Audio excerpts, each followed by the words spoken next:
Bienvenue sur Flippantes Histoires. Aujourd'hui, nous allons vous présenter 5 histoires qui révèlent la face la plus sombre du sport. Une fraction de seconde, une panne mécanique, c'est tout ce qu'il a fallu pour transformer un entraînement de routine en 5 décès les plus terrifiants de gymnastique jamais enregistrés. Ce ne sont pas seulement des accidents tragiques d'un sport dangereux. Ces témoignages rappellent qu'en gymnastique, la moindre erreur peut coûter.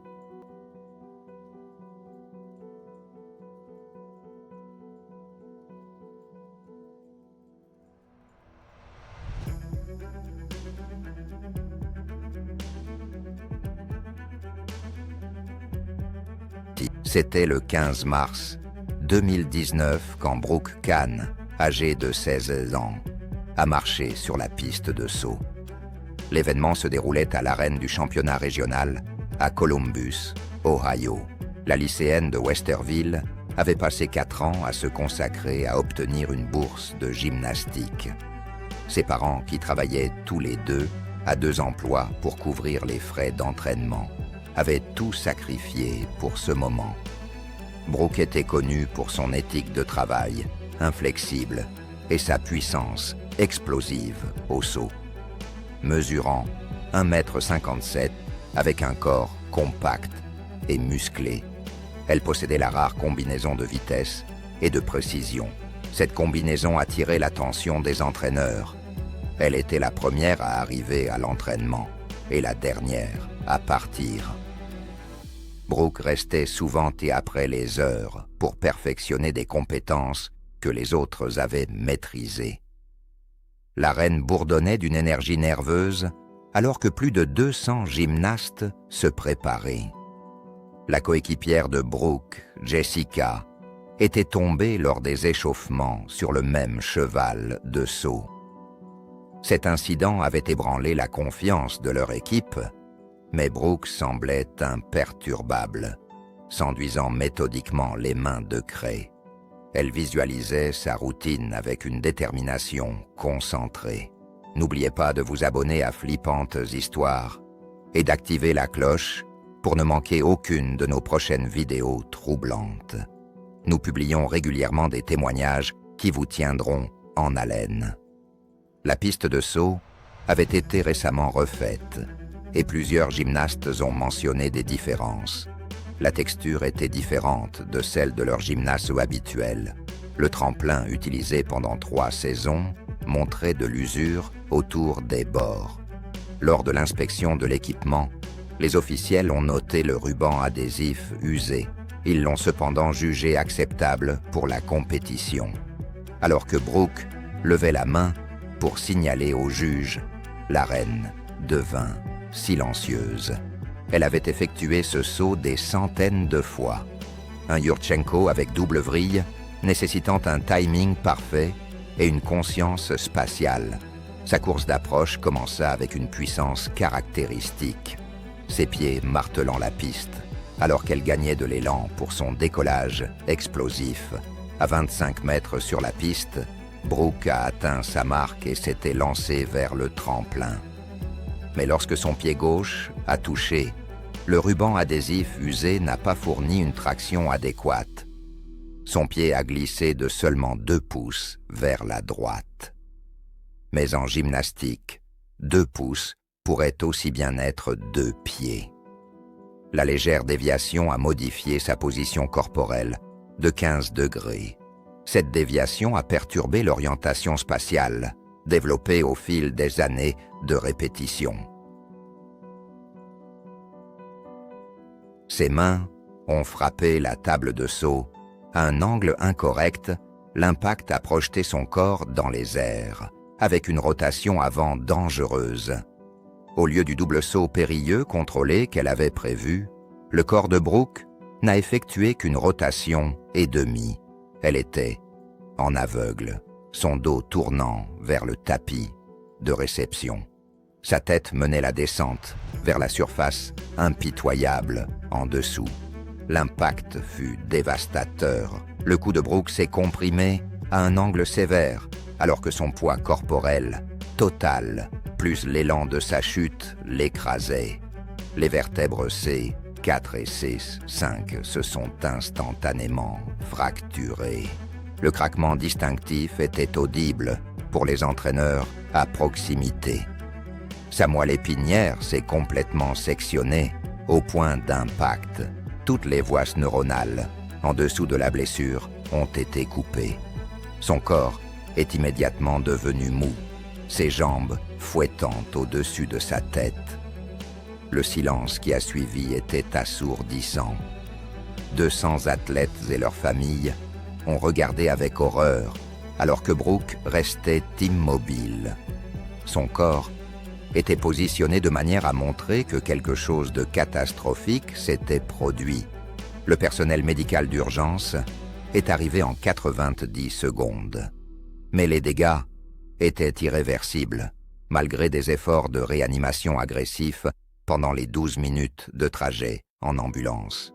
Brooke a été déclarée morte. Elle est décédée 47 minutes après l'impact en raison d'une section complète de la moelle d'épinière. La compétition a été immédiatement suspendue. L'enquête a révélé que le ruban adhésif de la planche à ressort s'était détérioré.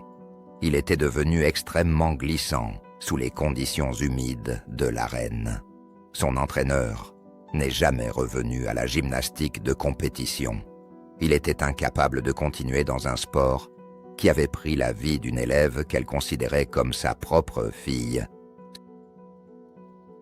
C'était le 7 août 2021, lorsque Caleb Ryder, âgé de 17 ans, est entré au centre d'entraînement élite. L'événement se déroulait à Denver, Colorado, pour ce qui serait son dernier entraînement. Le lycéen de Boulder s'entraînait pour les championnats nationaux juniors des États-Unis. Une bonne performance pourrait lui assurer une place dans l'équipe nationale. Cette performance ouvrirait la voie à une bourse complète à l'université de Stanford. Caleb mesurait 5 pieds 8 pouces avec une carrure élancée et puissante. Sa spécialité était la barre fixe où son approche audacieuse des mouvements de libération lui avait valu une réputation. Les entraîneurs le décrivaient souvent comme ayant du sang-froid. C'était le genre d'athlète qui prospère sous pression et ne recule jamais devant un défi. Mais sous son apparence confiante, Caleb avait des difficultés. Il souffrait de douleurs persistantes au poignet depuis 2 mois. La blessure était causée par un surmenage et un temps de récupération insuffisant. La blessure était gérable avec des médicaments anti-inflammatoires, mais il l'avait cachée aux entraîneurs et aux parents. Il était terrifié que la divulgation mette fin à ses rêves d'équipe nationale. Le centre d'entraînement était exceptionnellement bondé ce soir-là. 15 gymnastes se préparaient pour les championnats nationaux. Le temps d'utilisation des équipements était limité, créant une pression. Cette situation créait une pression pour maximiser chaque minute d'entraînement. Plus tôt dans la journée, Caleb s'était disputé avec son père au sujet de son avenir. Ses parents voulaient qu'il se concentre sur ses études, tandis que Caleb rêvait de concourir à l'international. Son entraîneur, l'ancien Olympien, David Kim, poussait Caleb à augmenter la difficulté. Il voulait que sa routine corresponde aux normes internationales. 6 semaines plus tôt, ils avaient ajouté une nouvelle compétence de relâchement. Un double salto avec double vrille, nécessitant un timing parfait. Cette compétence nécessitait une conscience aérienne exceptionnelle. La compétence était à la limite absolue des capacités de Caleb, mais elle était nécessaire pour rivaliser avec les meilleurs gymnastes du monde. Alors que Caleb commençait sa routine, à la barre fixe, tout semblait normal. Sa combinaison signature de mouvements de libération s'enchaînait en douceur, chaque élément créant de l'élan pour le suivant. La barre semblait solide dans sa main et son corps bougeait avec une précision fluide, Cette précision avait pris des années à développer. Il aborda son nouveau mouvement de libération avec confiance. Il créait l'élan rotatif nécessaire pour la manœuvre complexe. Mais au moment crucial de la libération, son poignet blessé l'a trahi. L'inflammation chronique avait suffisamment affaibli sa force de préhension. Sa main droite a complètement échoué, tandis que sa gauche a maintenu le contact. Le contact a duré une fraction de seconde de plus. La libération inégale a envoyé le corps de Caleb tournoyant chaotiquement dans les airs. Au lieu du double salto arrière contrôlé qu'il avait pratiqué, son corps a tourné de manière imprévisible. Sa tête chutait vers le sol à une vitesse accélérée. Il n'avait pas le temps de s'ajuster, pas l'occasion de se protéger. La descente de Caleb a mal tourné, l'envoyant la tête la première. Il se dirigeait vers la zone d'atterrissage, malgré la mousse épaisse conçue pour amortir les chutes. L'angle et la force de son impact ont enfoncé sa tête. Il a percuté le bord du cadre de la fosse. La bordure en métal, censée contenir les blocs de mousse, l'a frappé à l'angle le plus défavorable. L'impact a causé un traumatisme crânien sévère et plusieurs fractures du crâne. Les témoins ont décrit avoir entendu un bruit sourd et écœurant. Ce bruit fut suivi d'un silence inquiétant, alors que Caleb restait immobile. Son corps a convulsé brièvement, alors que son système nerveux envoyait ses derniers signaux. Puis il est resté complètement immobile. Le sang a commencé à s'accumuler autour de sa tête en quelques secondes. Des fractures dans son crâne ont permis à la matière cérébrale et au liquide de s'écouler. Le rouge vif, se répandant sur le tapis bleu, a créé une scène gravée dans la mémoire. Les ambulanciers sont arrivés en 8 minutes, mais les blessures de Caleb étaient trop graves pour toute intervention salvatrice. Il a été déclaré mort sur place. Ses rêves de gloire en équipe nationale se terminant en un instant. La salle de sport a fermé pendant 3 jours, pendant que les enquêteurs examinaient l'entraîneur David Kim, a pris sa retraite de l'entraînement immédiatement après. Il a déclaré qu'il ne pourrait plus jamais demander à un athlète de tenter des compétences aussi dangereuses. L'incident a conduit à de nouvelles exigences de la gymnastique américaine. Ces exigences incluent des tapis d'atterrissage plus épais et des protocoles obligatoires de signalement.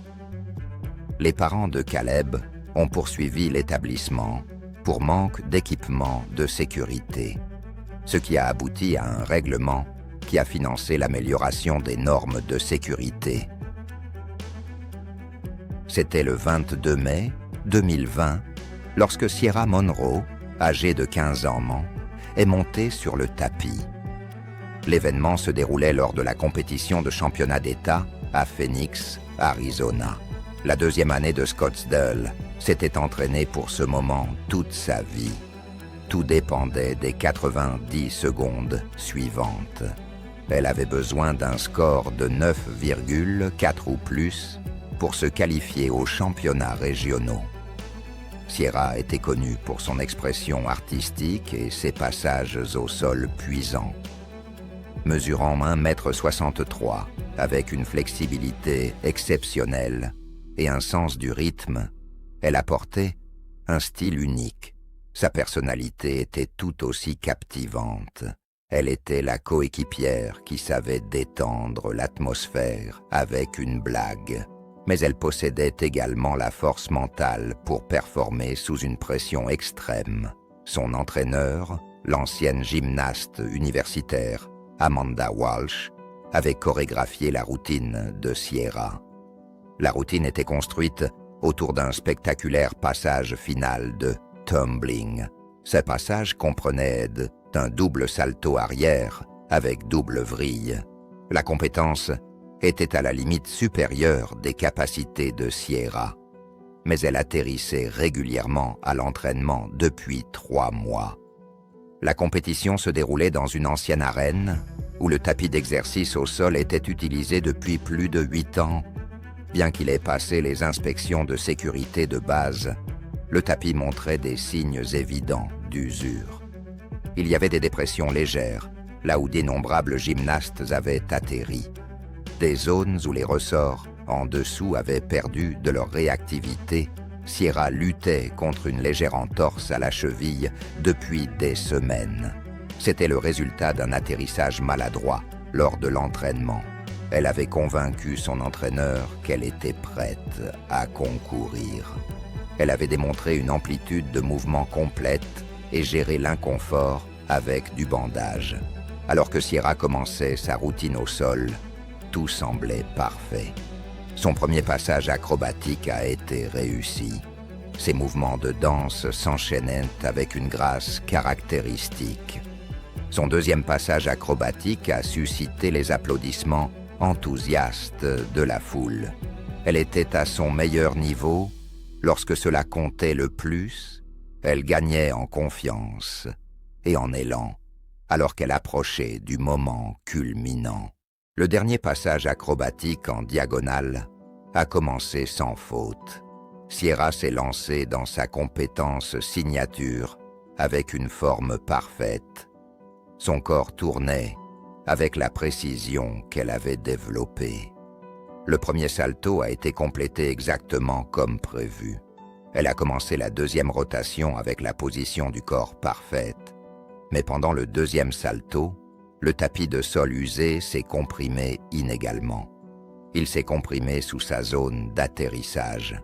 Des années d'utilisation avaient créé une légère dépression. Cette dépression n'était pas visible à l'œil nu, mais elle était suffisamment significative pour modifier la surface d'atterrissage prévue. Les ressorts sous cette section avaient perdu leur élasticité. Ils créaient un point mort qui s'avérerait fatal. Les pieds de Sierra ont frappé le tapis à un angle maladroit. L'atterrissage inégal lui fit perdre le contrôle de sa rotation. Incapable de corriger sa position en plein vol, elle est tombée lourdement, sa tête et son cou recevant le plus gros de l'impact.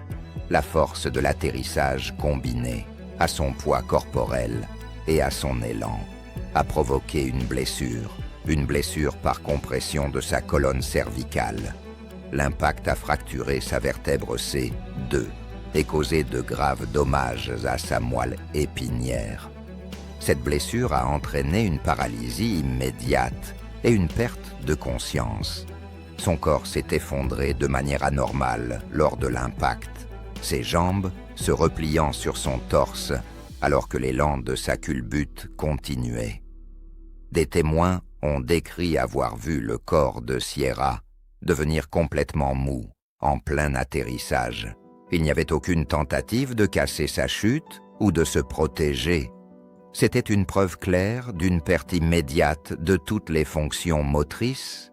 La reine est tombée dans le silence, alors que Sierra restait immobile sur le tapis. Son corps positionné d'une manière qui rendait immédiatement apparente la gravité. Ses parents, regardant depuis les gradins, savaient immédiatement qu'une catastrophe s'était produite. Sierra est morte sur le coup d'une blessure à la moelle épinière. Bien que les ambulanciers aient tenté de la ranimer pendant 25 minutes, le championnat d'État a été immédiatement annulé. Tous les concurrents restants, ainsi que leurs familles, ont reçu des services de conseil. L'enquête a révélé que le tapis de sol avait perdu une capacité d'absorption significative. Cette perte était due à l'âge et à l'utilisation intensive, contribuant à l'impact fatal. De nouvelles réglementations d'État ont été mises en œuvre. Elles exigent que les tapis de sol soient remplacés tous les 5 ans. La famille de Sierra a créé un fonds de bourse pour les jeunes gymnastes. Ils ont plaidé pour l'amélioration de l'équipement et des normes de sécurité à l'échelle nationale. C'était le 14 janvier 2022, quand Derek Vogue, 18 ans, se préparait. Il se préparait pour sa dernière routine à la poutre au centre d'entraînement olympique. L'événement se déroulait à Colorado Springs. Colorado, le lycéen de Denver, s'entraînait au niveau élite depuis 6 ans. Cette session était filmée pour un documentaire sur les espoirs olympiques. Derek était une anomalie dans la gymnastique masculine. Il était l'un des rares gymnastes masculins à s'entraîner à la poutre d'équilibre.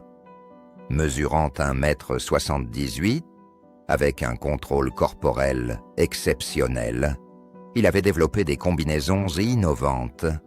Sa personnalité était calme et analytique, abordant la gymnastique comme une partie d'échecs. Son entraîneuse, médaillée olympique Jennifer Stone, travaillait avec Derek depuis 5 ans. Ils développèrent un saut de sortie signature qui porterait son nom s'il était réussi. La compétence était un flip arrière, suivi d'un double salto arrière avec double vrille. Une combinaison qui nécessitait un timing parfait, une hauteur exceptionnelle. Pendant plusieurs semaines, Derek avait souffert de vertige. Le vertige était dû à une infection de l'oreille interne. Les symptômes étaient légers et intermittents, mais il ne les avait pas signalés au personnel médical, par peur d'être retiré.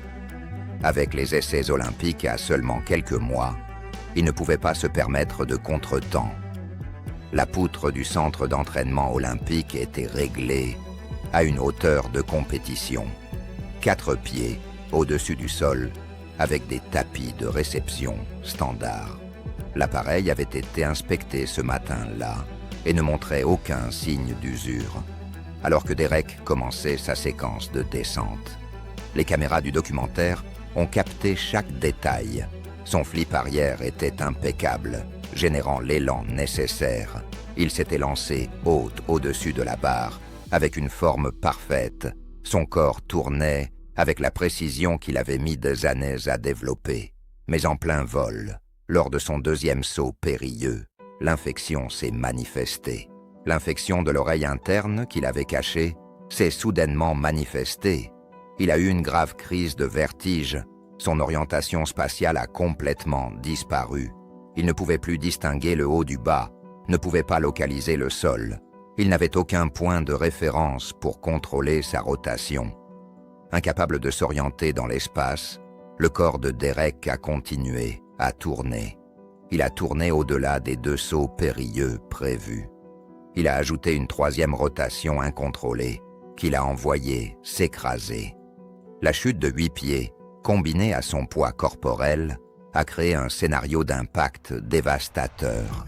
Il s'est écrasé sur le tapis de réception avec son cou, supportant toute la force. La collision a enfoncé sa tête dans sa poitrine. Elle a écrasé sa première vertèbre cervicale et provoqué une compression immédiate du tronc cérébral. Cette compression a instantanément arrêté toutes les fonctions vitales.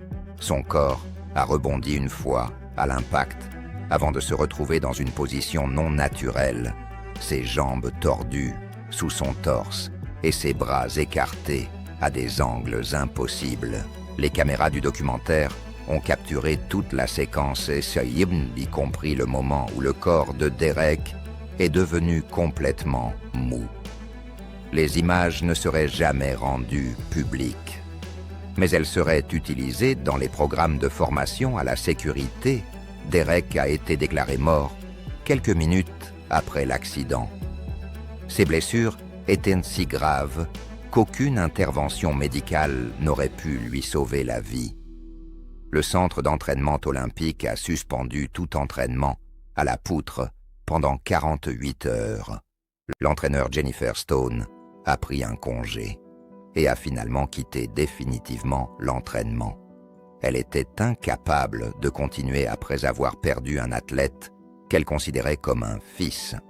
La tragédie a conduit à de nouvelles exigences de signalement médical obligatoire. Elle a imposé des tests réguliers du système vestibulaire pour tous les gymnastes d'élite.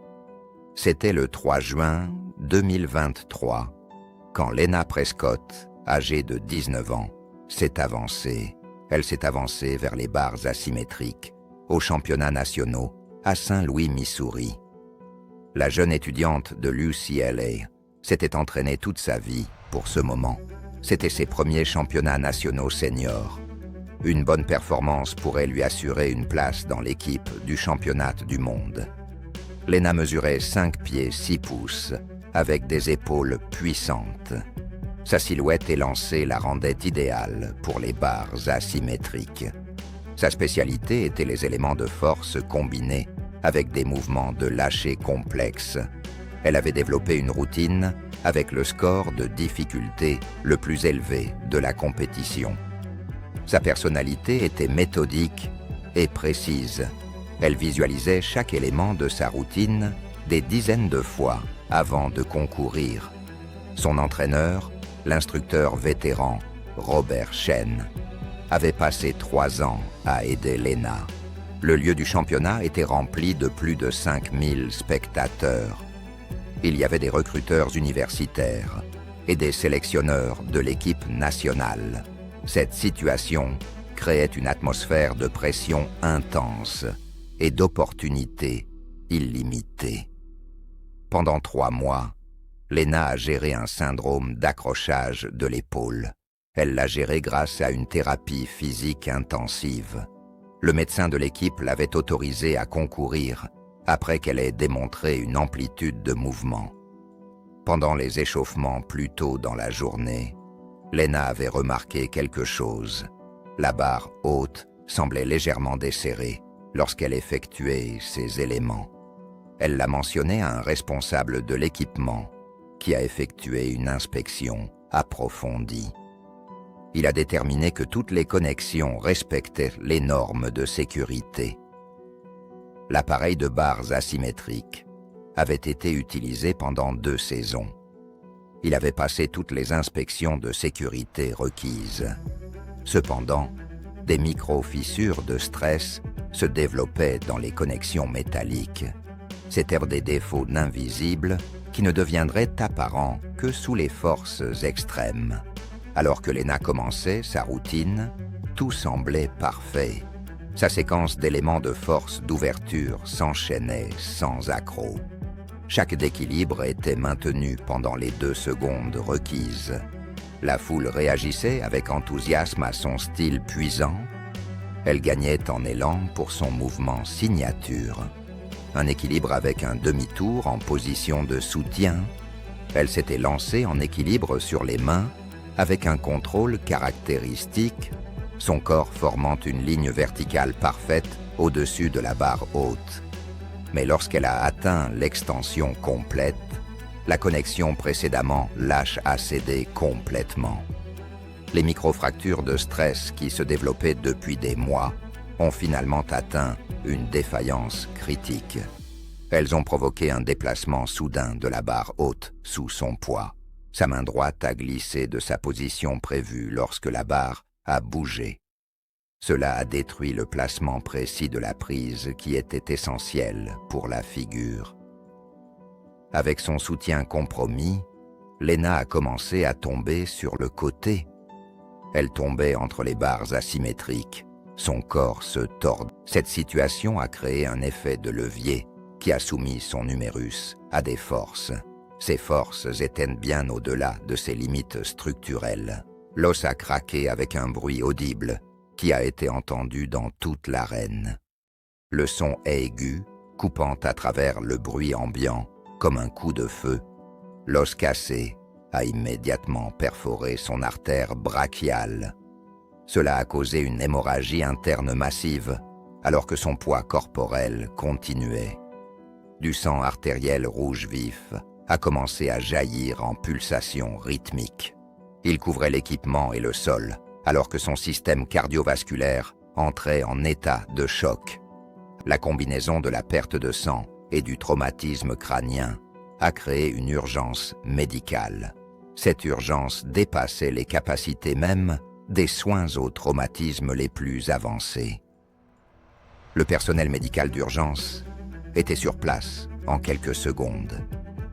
Mais les blessures étaient trop graves et avaient progressé trop rapidement. Lena est décédée à cause d'une importante perte de sang et d'un traumatisme crânien. Malgré l'attention immédiate du personnel médical sur place, les championnats nationaux ont été suspendus pour le reste de la journée. Des conseillers en deuil étaient disponibles pour tous les concurrents et spectateurs. L'image de la routine de Lena, qui avait commencé avec tant de promesses, resterait gravée.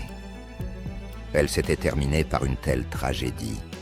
L'entraîneur Robert Chen a continué à entraîner, mais a mis en place de nouveaux protocoles.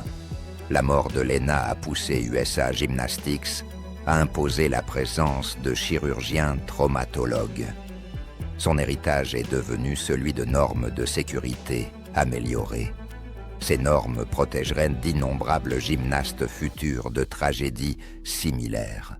Que pensez-vous de ces témoignages tragiques qui révèlent la face sombre de la gymnastique?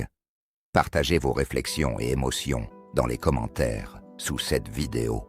Ces histoires troublantes vous ont-elles marquées autant qu'elles nous ont marqués? Pensez à vous abonner à la chaîne si le contenu vous a plu. À bientôt pour de nouvelles histoires flippantes.